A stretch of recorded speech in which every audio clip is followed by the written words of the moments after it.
one text that has been abused by Sami Zaatari and Shadid to try and debunk the Christian claim that Jesus is God is based off a text in Matthew chapter 9 verse 8, where it says the following: "When the crowd saw this, they were filled with awe, and they praised God who had given such authority to men."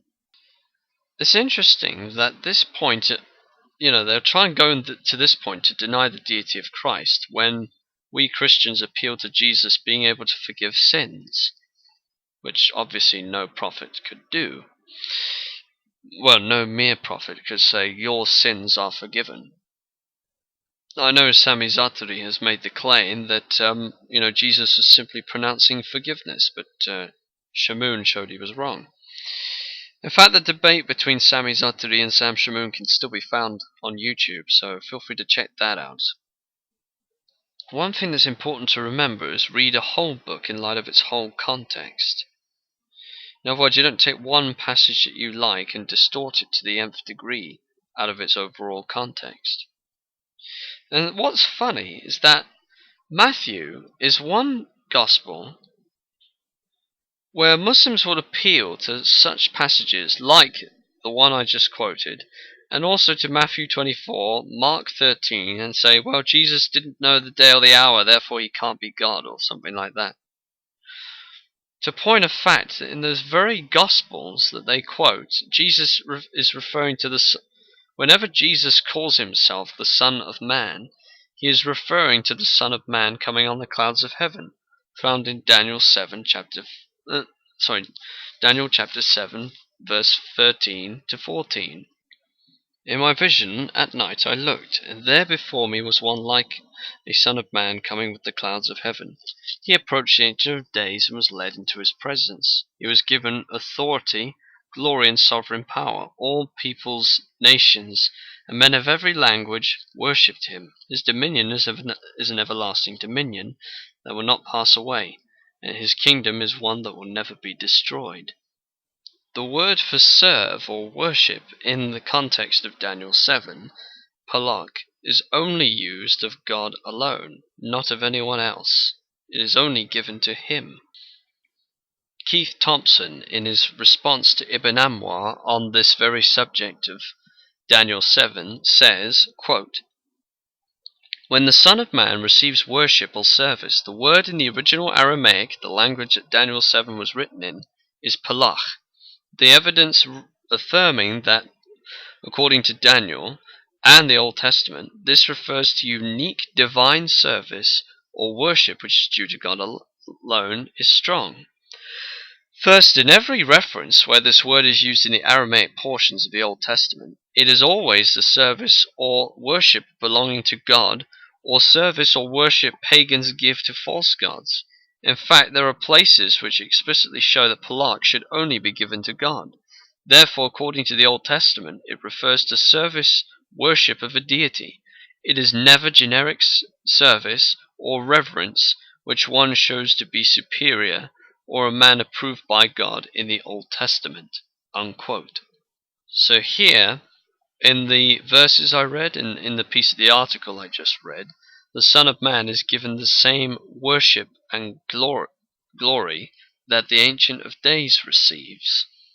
And of course, when Jesus refers to himself as the Son of Man, he is alluding back to Daniel 7. He even does this in Matthew 24 in the very same context that Muslims appeal to. Let's also take a look at Matthew 9 again and see what it says about Jesus forgiving sins. Quote, "Some men brought to him a paralytic, lying on a mat. When Jesus saw their faith, he said to the paralytic, 'Take heart, son, your sins are forgiven.'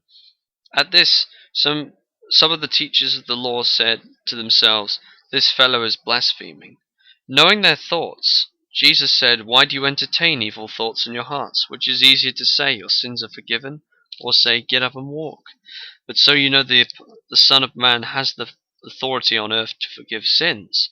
Then he said to the paralytic, 'Get up and take your mat and go home.' And the man got up and went home. When the crowd saw this, they were filled with awe, and they praised God who had given such authority to men." Unquote.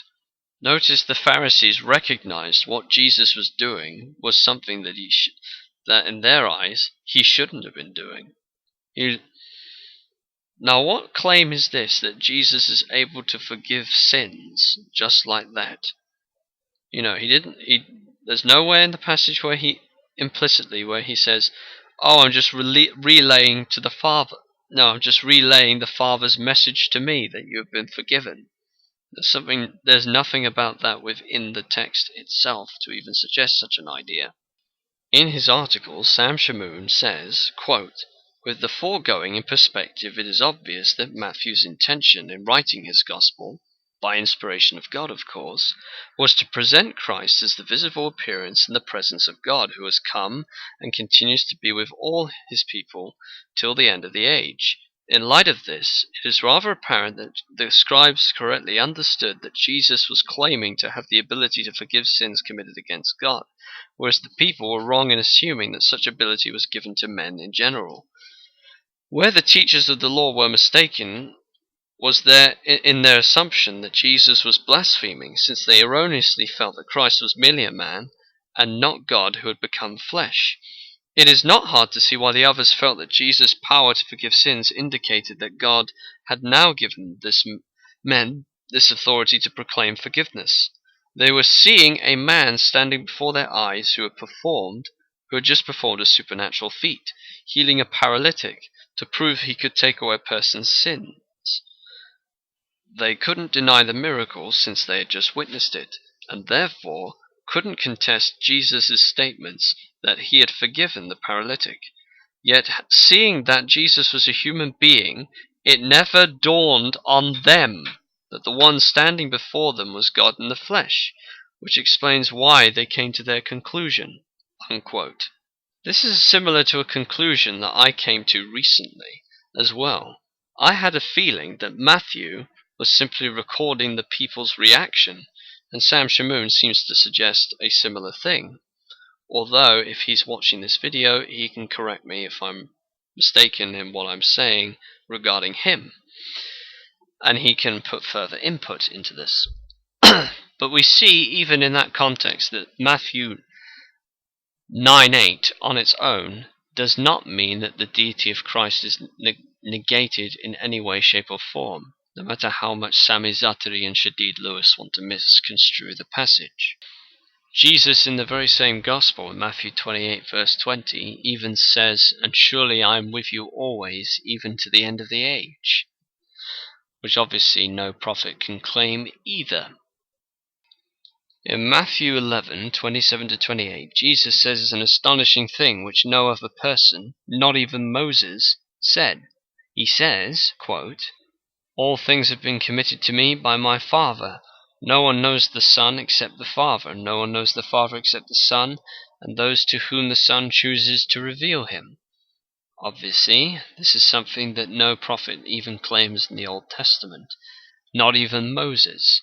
I know I'm laboring this point, but it's important to drive this home to the Christians who are listening.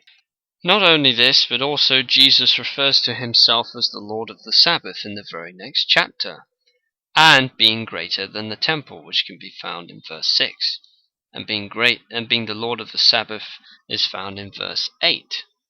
And these are quite serious claims. Although Sami Zaatari, one of his arguments was simply to dismiss it as a title of honor that was conferred upon him. But simply a dismissal doesn't deal with the argument now, does it? With the following said, I think it would be worth checking out the scriptures to see what they say and to see who's right. Hope this video has been a help. Thanks for watching.